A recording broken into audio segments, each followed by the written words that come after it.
दोस्तों स्वागत है आपका हमारे चैनल लाइफ इज इंस्पायर पे। आज आपके लिए हम एक महत्वपूर्ण वीडियो में हम जानेंगे कि महिलाओं के मुक्तिदाता डॉक्टर बाबा साहेब अम्बेडकर। तो दोस्तों हम चलते हैं आज के कहानी की तरफ। नमो बुद्धाय, जय भीम।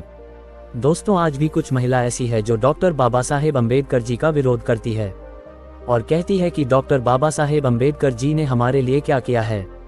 तो ये वीडियो उनके ही लिए है। महिलाओं के मुक्तिदाता डॉक्टर बाबा साहेब अम्बेडकर। 5 फरवरी 1951 को डॉक्टर बाबा साहेब अम्बेडकर जी ने संसद में हिंदू कोड बिल पेश किया।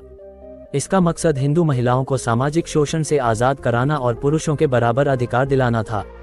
महिला सशक्तिकरण की दिशा में इस ऐतिहासिक कदम से आज शायद बहुत कम लड़कियां परिचित होंगी। इसी बिल में महिला सशक्तिकरण की असली व्याख्या है। हमारा समाज सदियों से मनुवादी संस्कृति से ग्रसित रहा है। मनुस्मृति काल में नारियों के अपमान और उनके साथ अन्याय की पराकाष्ठा थी। ऋग्वेद में बेटी के जन्म को दुखों की खान और पुत्र को आकाश की ज्योति माना गया है। ऋग्वेद में ही नारी के मनोरंजनकारी भोग्या रूप का वर्णन है। नियोग प्रथा को पवित्र कर्म माना गया है। अथर्ववेद में कहा गया है कि दुनिया की सब महिलाएं शूद्र हैं। रात और दिन कभी भी स्त्री को स्वतंत्र नहीं होने देना चाहिए। उन्हें लैंगिक संबंधों द्वारा अपने वश में रखना चाहिए। बालपन में पिता, युवावस्था में पति और बुढ़ापे में पुत्र उसकी रक्षा करें। स्त्री स्वतंत्र होने के लायक नहीं है। मनुस्मृति अध्याय 9:2-3। मनुस्मृति में स्त्रियों को जड़, मूर्ख और कपटी स्वभाव का माना गया है और शूद्रों की भांति उन्हें अध्ययन से वंचित रखा गया। मनु ने कहा कि पत्नी, पुत्र और दास को संपत्ति अर्जन का अधिकार नहीं है। अगर ये संपत्ति अर्जित करें तो संपत्ति उसकी हो जाएगी जिसके वे पत्नी, पुत्र या दास होंगे। डॉक्टर बाबा साहेब अम्बेडकर जी ने संविधान के जरिए महिलाओं को वे अधिकार दिए जो मनुस्मृति ने नकारे थे। उन्होंने राजनीति और संविधान के जरिए भारतीय समाज में स्त्री पुरुष के बीच असमानता की गहरी खाई पाटने का सार्थक प्रयास किया। जाति, लिंग और धर्मनिरपेक्ष संविधान में उन्होंने सामाजिक न्याय की कल्पना की है। महिला सशक्तिकरण को लेकर डॉक्टर बाबा साहेब अम्बेडकर जी की जुनूनी लड़ाई की शुरुआत साल 1942 में शोषित वर्ग की महिलाओं के एक सम्मेलन में देखने को मिली थी, जब उन्होंने कहा था, किसी समुदाय की प्रगति महिलाओं की प्रगति से आंकी जाती है। उनके यही शब्द उन्हें नारीवाद का एक बड़ा नेता मानते हैं, जिसने जाति समस्या और महिला के अधिकारों को एक करके देखा। उनका मानना था कि महिलाओं की स्थिति इसलिए बदहाल है क्योंकि वे सब जाति प्रथा के जाल में फंसी हुई है। आज़ादी मिल जाने के बाद भी चिंता इस बात की थी कि आधी आबादी का क्या होगा। देश में जहां संविधान को बनाने में 3 साल से ज्यादा का समय लग गया था, वहीं महिला अधिकारों के लिए लड़ाई अभी भी बाकी थी। भारत सामाजिक व्यवस्था के तौर पर पितृसत्तात्मक है। महिला का स्थान पुरुष से नीचे है। बेटियों को हीन नजर से देखा जाता है। हिंदू धार्मिक ग्रंथों में स्त्रियों को हीन नजर से देखा और प्रस्तुत किया गया है। मनुस्मृति जैसी किताबों में महिलाओं को नीचे दर्जे का दिखाया गया है। वह सभी अधिकारों से वंचित किया गया। डॉक्टर बाबा साहेब अम्बेडकर जी ने महिला सशक्तिकरण के रूप में प्राचीन मनुस्मृति का दहन किया। वह केवल उपदेश देने में विश्वास नहीं रखते थे, बल्कि उन्होंने हिंदू कोड बिल लाकर बेजोड़ मिसाल कायम की। जब ये बिल संसद में पेश किया गया तब इसे लेकर संसद के अंदर और बाहर विद्रोह मच गया। सनातनी धर्मावलंबी से लेकर आर्य समाजी तक डॉक्टर बाबा साहेब अम्बेडकर जी के विरोधी हो गए। संसद में जहां जनसंघ समेत कांग्रेस के हिंदूवादी इसका विरोध कर रहे थे, तो वहीं संसद के बाहर हरिहरानंद सरस्वती उर्फ करपात्री महाराज के नेतृत्व में बड़ा प्रदर्शन चल रहा था। हिंदू कोड बिल के जरिए उन्होंने संवैधानिक स्तर से महिला हितों की रक्षा का प्रयास किया। इस बिल के मुख्यतया 4 अंग थे। 1. हिंदुओं में बहु विवाह की प्रथा को समाप्त करके केवल एक विवाह का प्रावधान जो विधि सम्मत हो। 2. महिलाओं को संपत्ति में अधिकार देना और 3. गोद लेने का अधिकार देना। 3. पुरुषों के समान नारियों को भी तलाक का अधिकार देना। हिंदू समाज में पहले पुरुष ही तलाक दे सकते थे। 4. आधुनिक और प्रगतिशील विचारधारा के अनुरूप हिंदू समाज को एकीकृत करके उसे मजबूत करना।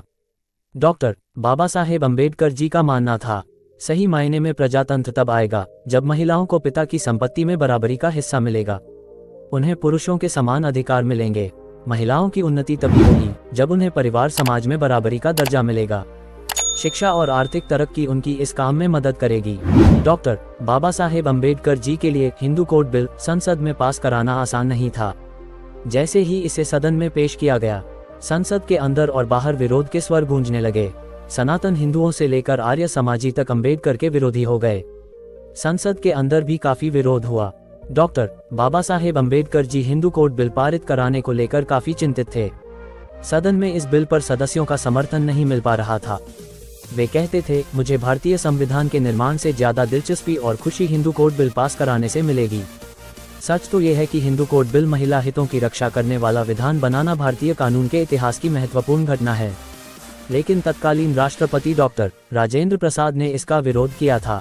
उन्होंने नेहरू को लिखे एक पत्र में कहा था, प्रिय जवाहरलाल जी, इस बिल से यद्यपि काफी लाभ हैं, फिर भी मेरा ऐसा विचार है कि बिल के दूरगामी परिणामों के बारे में लोगों में मतभेद है।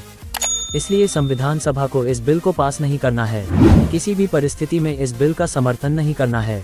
इसे पास करने की जल्दी नहीं करनी है। बिल के द्वितीय वाचन में जल्दबाजी हुई है। इस संदर्भ में मैंने अपनी प्रतिक्रिया व्यक्त की है। मेरा अनुरोध है कि इन सब बातों पर ध्यान देकर विचार कीजिए।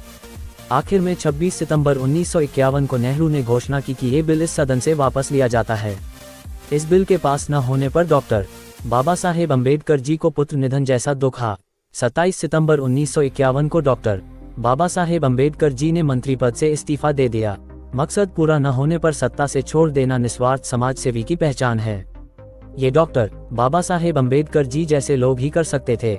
करपात्री महाराज के साथ राष्ट्रीय स्वयंसेवक संघ, हिंदू महासभा और दूसरे हिंदूवादी संगठन हिंदू कोड बिल का विरोध कर रहे थे। इसलिए जब इस बिल को संसद में चर्चा के लिए लाया गया तब हिंदूवादी संगठनों ने इसके खिलाफ देश भर में प्रदर्शन शुरू कर दिए। आरएसएस ने दिल्ली में दर्जनों विरोध रैलियां की। इस सब के बावजूद डॉक्टर बाबा साहेब अम्बेडकर जी लड़ते रहे। हिंदू कोड बिल औपचारिक रूप से 5 फरवरी 1951 को पेश किया गया था। ये बिल हिंदू स्त्रियों की उन्नति के लिए प्रस्तुत किया गया था। हिंदू विवाह अधिनियम, हिंदू उत्तराधिकार अधिनियम, हिंदू अल्पसंख्यक और संरक्षितता अधिनियम और हिंदू दत्तक और रखरखाव अधिनियम 1952 और 1956 के बीच पारित किए गए थे। डॉक्टर बाबा साहेब अम्बेडकर जी के इस्तीफा के बाद देश भर में हिंदू कोड बिल के पक्ष में बड़ी प्रतिक्रिया हुई, खास तौर से महिला संगठनों द्वारा। विदेशों में भी इसकी प्रतिक्रिया हुई। कुछ साल बाद 1955-1956 हिंदू कोड बिल के अधिकांश प्राविधानों को निम्न भागों में संसद ने पारित किया। इसका श्रेय डॉक्टर बाबा साहेब अम्बेडकर जी को ही जाता है। इस बिल में स्त्रियों को तलाक लेने का अधिकार मिला, क्योंकि हिंदू ग्रंथों के अनुसार ऐसी मान्यता थी कि अगर महिला अपने घर से डोली पर निकलती है तो वापस उसकी अर्थी उठती है और विवाहित स्त्रियों का अपने पिता के घर वापस आना पाप माना जाता था। उनकी इस पहल से महिलाएं अब कानूनी रूप से मजबूत हो गई थी। एक पत्नी के होते हुए दूसरी शादी न करने का प्रावधान भी किया गया था। पुरुष चाहे तो कितनी ही शादी कर सकता था और ऐसी अवस्था में उसकी पहली पत्नी को प्रताड़ित किया जाता था। लेकिन इस कानून से स्त्रियों की दशा में सुधार हुआ। महिलाओं को बच्चा गोद लेने का अधिकार मिला और बाप दादा की संपत्ति में भी हिस्से का अधिकार प्राप्त हुआ। इसके अलावा कई महत्वपूर्ण अधिकार जैसे स्त्रियों को अपनी कमाई पर अधिकार और बेटी को उत्तराधिकार होने का, इसके अलावा अंतर्जातीय विवाह करने का व अपना उत्तराधिकारी निश्चित करने की स्वतंत्रता भी दी गई। आज के परिवेश में जहां महिला सुरक्षा के नाम पर केवल खर्चे जाते हैं, वहां डॉक्टर बाबा साहेब अम्बेडकर जी ने मेरे जैसी हर महिलाओं को सुरक्षा का अधिकार दिया। मैं शायद तब तक उन्हें दलितों का मसीहा या संविधान निर्माता मानती थी जब तक मैंने उनके बारे में पढ़ा नहीं था, या यूं कहें जब तक हिंदू कोड बिल के लिए उनकी लड़ाई व संघर्ष को नहीं पढ़ा था। ये सब पढ़ने से ही वो मेरे लिए नारीवादी हो गए, जो महिलाओं के अधिकारों पर केवल लिखते या बोलते नहीं थे, बल्कि इसके लिए उन्होंने लंबी लड़ाई भी लड़ी। ये संविधान शिल्पी के प्रयासों का परिणाम है कि भारतीय समाज में महिलाओं को अवसर प्राप्त हुए। वैसे अब भी कुछ सामाजिक रूढ़ियां महिलाओं के रास्ते की रुकावटें हैं, फिर भी मुझे और मेरे जैसी महिलाओं को अपने विचारों की अभिव्यक्ति की आज़ादी है, तो सिर्फ डॉक्टर बाबा साहेब अम्बेडकर जी की वजह से ही मुमकिन हो पाए। वीडियो अच्छा लगा हो तो लाइक कीजिए। अगर आप चैनल पे नए हैं तो चैनल को सब्सक्राइब कीजिए और बेल आइकॉन को ऑन कीजिए।